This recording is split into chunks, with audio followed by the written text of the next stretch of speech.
Je peux faire un retour sur ce qu'on a entendu de nos 3 panélistes. Si on est capable d'avoir des oreilles pour écouter, des cœurs pour accueillir authentiquement, on serait capable de créer un nouveau monde. Et je trouve que ce qu'on a entendu aujourd'hui est particulièrement enrichissant. Maintenant, peut-être, nous aurons besoin d'accueillir tout ce qu'on a entendu pour vraiment l'intégrer mentalement et dans nos cœurs aussi, et voir. Alors que l'on recueille les questions ou les commentaires qui ont été envoyés, dans le temps qui nous reste, je voudrais demander au panel si il pourrait répondre à ces questions. Peut-être ça pourrait nous aider à ramasser un peu tout ce qu'on a entendu. Et encore une fois, j'insiste sur le fait que ce que l'on a entendu était très enrichissant et c'est important de le garder dans nos cœurs et dans nos esprits pour l'intégrer. Mais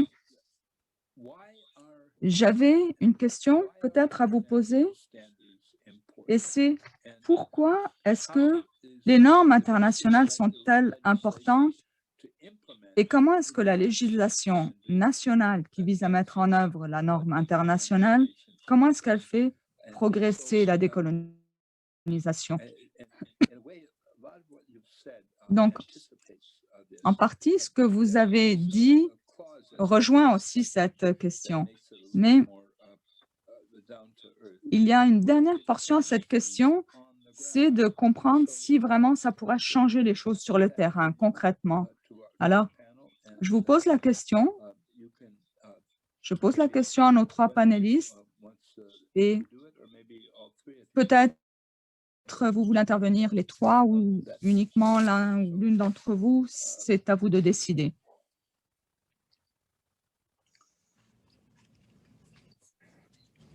Cheryl? Cheryl, peut-être? Est-ce que vous souhaitez commencer, Cheryl?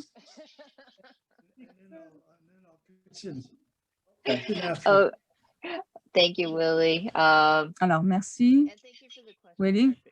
Merci aussi d'avoir posé cette question, Monseigneur McDonald. C'est un point important.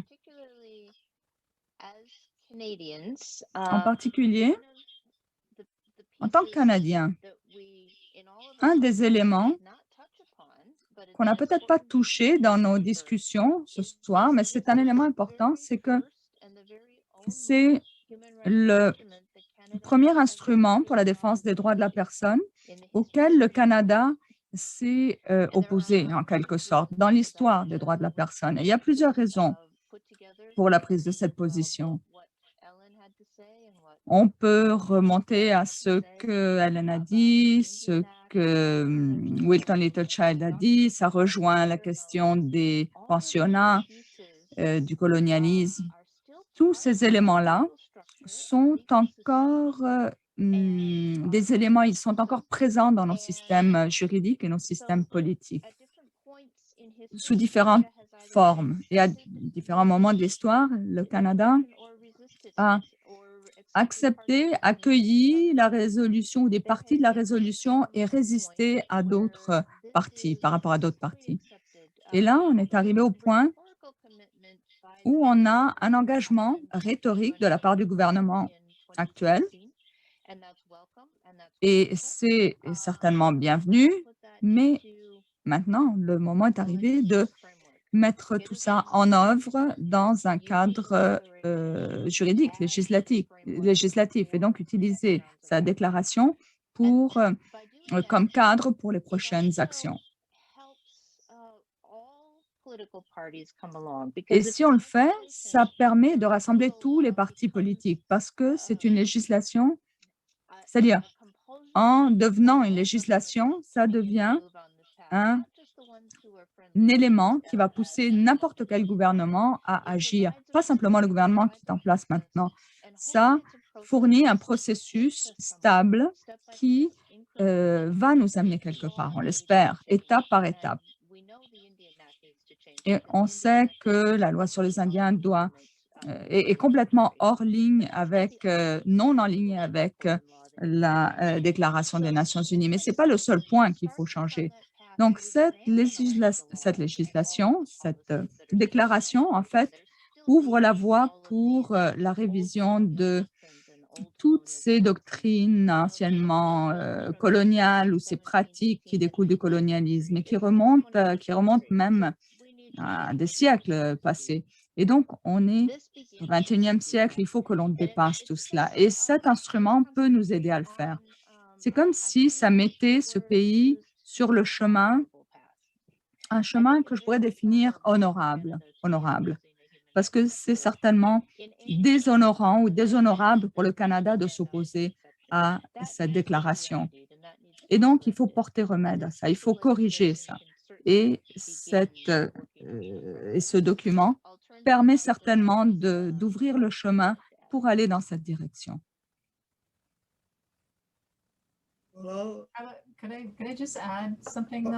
Est-ce que je peux intervenir, dit Hélène? Alors, j'ai comme un petit peu un délai dans mon son, alors je m'excuse si des fois je suis décalée. Allez-y. Je crois qu'il faut qu'on se souvienne aussi que dans cette déclaration, c'est-à-dire la déclaration est articulée à partir de toute une série de normes, de standards internationaux, n'est-ce pas? Et donc, il y a vraiment un long chemin qui a été suivi pour en arriver là, à cette ébauche de déclaration. Alors, il y a eu la déclaration de la première personne autochtone qui s'est adressée aux Nations unies en disant « nous voulons être reconnus comme des peuples à part entière ». Et dans les années 90, on a dit « on n'est pas des citoyens canadiens, nos droits sont internationaux ». On n'a pas renoncé à ces droits, à ces terres, à notre identité. On a des traités qui n'ont jamais été respectés par le Canada. Et comme Cheryl l'expliquait, ça a évolué. Donc, cette déclaration inclut bien d'autres déclarations qui ont trait aux droits de la personne, des droits socio-économiques, et donc toute une série de paramètres et de droits que le Canada ne peut pas ignorer. Il y a cette culture bureaucratique pour s'assurer que les gens qui travaillent sur le terrain finissent par ne pas être entendus. Et mon interprétation de cette loi, c'est la première fois où l'on permet à tout le monde d'avoir une voix et pas simplement ceux que l'on considère comme légitimes. Alors, ça me donne de l'espoir et je veux avoir de l'espoir. Et en écoutant des personnes comme Cheryl et Wilton, c'est toujours difficile aussi de penser à un pardon. En tout cas, en ce qui me concerne, c'est encore prématuré, c'est difficile de l'inclure dans mon vocabulaire. Je peux pas dire, j'accepte vos excuses, on peut avancer, mais on ne peut pas oublier le passé, on ne devrait jamais oublier le passé. Peut-être c'est moi. Et quand j'étais avec les femmes autochtones du Québec, j'ai reçu des lettres de gens qui me disaient qu'ils allaient prier pour mon âme cachée, parce que je ne suis pas chrétienne. Pour moi, ce n'est pas un reflet de la chrétienté, cela. Alors, il y a beaucoup de choses. Et cet aspect de la spiritualité rentre également en jeu. Et notre spiritualité est profondément ancrée dans notre terre. Et donc, le fait de chanter ces chants et d'exprimer ce lien est important. Et de pouvoir faire entendre ce cœur qui bat en nous, tout ça, c'est lié. Et quand on parle de droit à l'autodétermination, on ne parle pas toujours de droit uniquement tangible. Il y a vraiment quelque chose qui vient du cœur et de l'esprit qui est lié, qui est inhérent. Et donc, cet instrument, c'est-à-dire ces instruments-là, qui viennent du cœur et de l'esprit, ont toujours été là. Et c'est juste pour rappeler au Canada que vous vous dites une démocratie, un défenseur des droits de la personne, mais maintenant, il faut vraiment être cohérent avec ce que vous dites et respecter également les droits des peuples autochtones.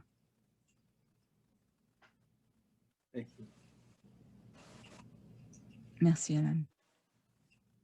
Chief Littlechild, are you going to say? Chef Littlechild, voulez-vous intervenir? No, I'll pass to the next question. Je vais passer mon tour jusqu'à la prochaine question. Je crois que beaucoup a été dit. Okay, you asked. Peut-être sur un point, par contre, je vais intervenir.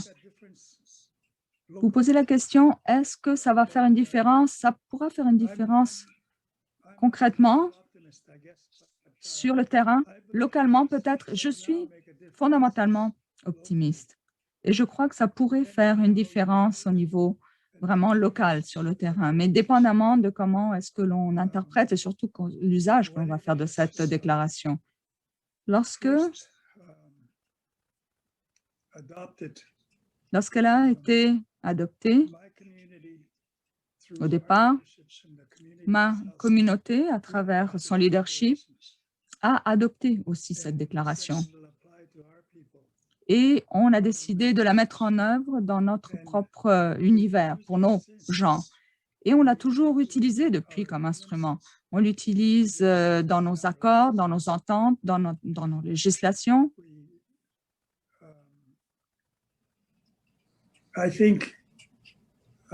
Et je crois que jusqu'ici, ça a été très aidant pour nous, pour notre communauté au niveau local. Ce n'est pas parfait, sans doute, on l'a dit dès le départ, mais ça a été très aidant, très utile et on en a fait usage d'une façon positive. Et dans ce sens-là, ça nous a aidés. Et je pense que ça pourrait être encore amélioré, ça pourrait être encore mieux à l'avenir. Parce que pour mes leaders, c'était quand même, mon leader, ça a été de prendre un grand risque de l'adopter. Alors, on avait un plan de mise en œuvre, étape par étape, et on s'est immédiatement mis à l'œuvre en intégrant ces principes, cette loi sur notre territoire, dans notre communauté. Il y a des gens qui l'aiment, d'autres qui l'aiment moins, mais on a décidé de l'adopter, de l'utiliser positivement, pardon. Et ça fait une différence au niveau local. Très bien. Merci. On a eu des questions, on a reçu des questions assez intéressantes et je crois qu'en quelque sorte, dans vos interventions, vous les avez anticipées, vous y avez répondu à ces questions-là. Alors, on n'avait même pas eu besoin de vous les poser ces questions-là parce que vous aviez déjà répondu dans vos interventions. Alors, c'est très intéressant et je crois que nous tous qui écoutons devront vraiment faire trésor de ce qu'on a entendu. Et tous ceux qui étaient là, qui ont pu entendre ces échanges, pourront les réécouter parce qu'on va les mettre à votre disposition également, ces échanges-là de ce soir, pour que vous puissiez les réécouter. Et c'était très intéressant et très beau. Je suis certain qu'il y a des gens qui voudront réécouter ce qu'on s'est dit. Et pour ceux qui n'ont pas eu la chance de l'écouter ce soir, ils pourront y avoir accès. Alors, je suis très reconnaissant et très honoré d'avoir été invité à écouter cela. Il Et en tant que personne qui, par moment, s'est senti peut-être isolée au sein de l'Église, ça fait du bien d'entendre tous ces mots dans un contexte aussi d'organisation confessionnelle. Nous vivons une époque où les peuples autochtones se battent pour que l'on intègre ces idées, ces principes au sein de l'Église aussi, des églises. Pour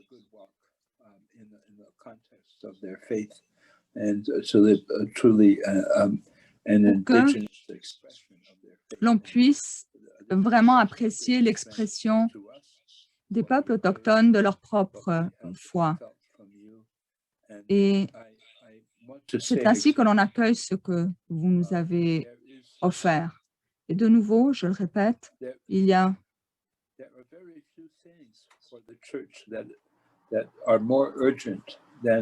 peu de choses pour l'Église, pour les églises qui sont aussi urgentes que cette déclaration sur laquelle on s'est penché ce soir. Et nos leaders politiques peuvent comprendre aussi l'importance de ce qu'on dit et l'actualité de ce que l'on défend.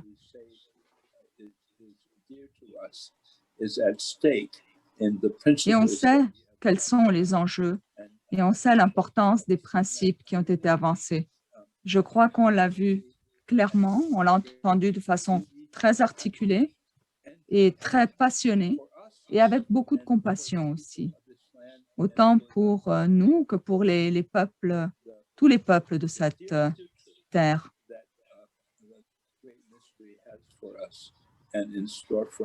Pour que l'on construise ensemble cet avenir avec respect les uns des autres, avec bienveillance, générosité et espoir. Parce que ça dépend de nous. Faisons notre choix et choisissons la vie. Parce que maintenant, il ne nous reste rien d'autre à faire qu'agir et aller dans cette direction. Alors, j'aimerais conclure avec une bénédiction et vous souhaiter une bonne soirée à tous et à toutes. Alors, je vais le dire dans ma langue, ensuite, je vais le traduire, grosso modo, en anglais.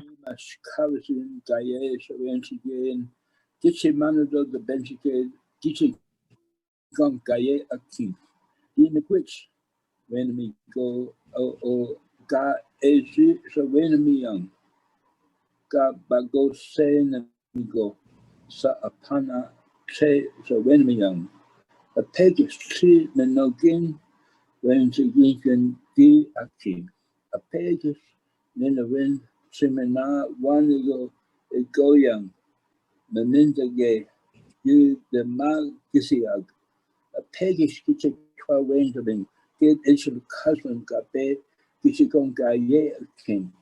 On to give so when to gay and it could owen, me gay in. Blessed are you. Béni sois-tu, toi qui es le Béni soyez-vous. maître de la Nous terre, vous nous remercions te humblement rendons grâce pour cette beauté, ce pour que tu nous as donné. Nous le espérons que tu respect que vous continueras avez de nous montré. regarder avec amour Puissions-nous récolter les et fruits puisses-tu de nous votre réconforter bienveillance. toutes et tous, en particulier Puissions-nous toujours celles nous qui sont souvenir pauvres, de tous, et de que ton chacun, nom et spécialement soit de ceux qui sont les sanctifié plus sur la terre pauvres. comme au ciel, et nous te le Nous te demandons demandons au nom de ta la parole de miséricorde miséricorde. pour cela. Amen. Amen. Alors, bonne soirée, Alors, je bonne nuit vous à souhaite tous. une belle Merci soirée, aux une membres du bonne panel. nuit et encore Merci une beaucoup. fois, Merci à tous merci et à toutes. infiniment à nos panélistes. Good night.